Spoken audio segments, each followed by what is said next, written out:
The title is Arirang. Now, for millions of people around the world, this might be a completely new word. But for every Korean, that one word, wow, it carries centuries of history, resilience, sorrow, and hope. This is so much more than an album title. It's a huge cultural statement. To really get why this is such a big deal, we first need to unpack the song itself. So what exactly is Arirang? Let me tell you, it is so much more than just a piece of music. Okay, so at its core, Arirang is the Korean peninsula's most cherished folk song. You can almost think of it as an unofficial national anthem, but it's not really about the state. It's more like the emotional heartbeat of the people. Its roots go back centuries, woven right into the fabric of Korean history. And here's where it gets really interesting.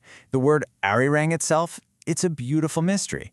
Scholars have theories, of course. Some think Ari comes from an old word for beautiful or aching, and Rang means beloved.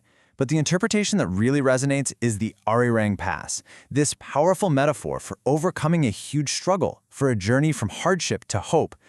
Ultimately, its meaning is something you feel, not something you define. And check this out. This is wild. The song is a living, breathing thing. There are over 3,600 different recorded lyrical variations of Arirang. Just let that number sink in.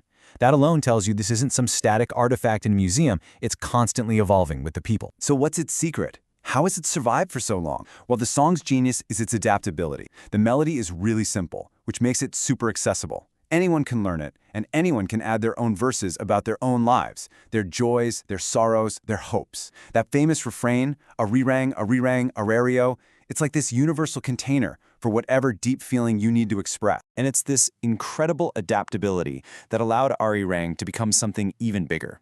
It started to play these two profound, almost contradictory roles in Korean history. It was a song of fierce resistance, and at the same time, a symbol of deep, unbreakable unity.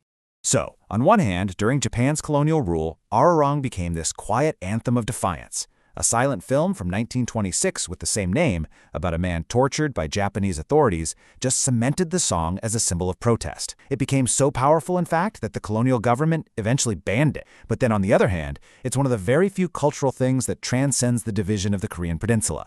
It's a shared heritage for both North and South. When their athletes marched as one at the Olympics, they played Arirang. It's a song for all Koreans. So with all of that history, all that emotional weight in mind, let's circle all the way back to that album announcement.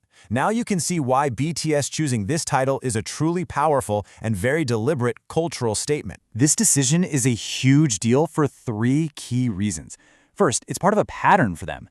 BTS has always embraced their Korean heritage, from wearing traditional hanbok to talking about social issues. Second, it frames their comeback as a symbolic return to their core identity.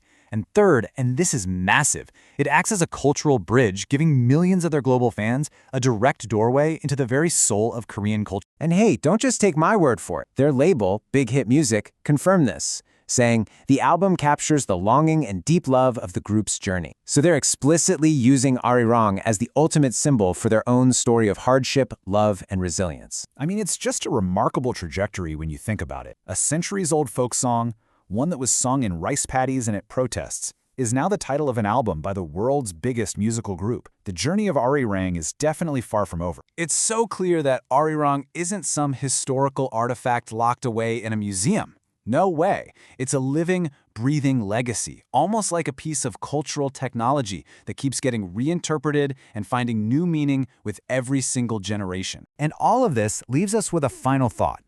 Arirang shows us how a single song can hold the identity, the pain, and the hope of an entire people. It really makes you wonder, doesn't it? What song carries the soul of your culture?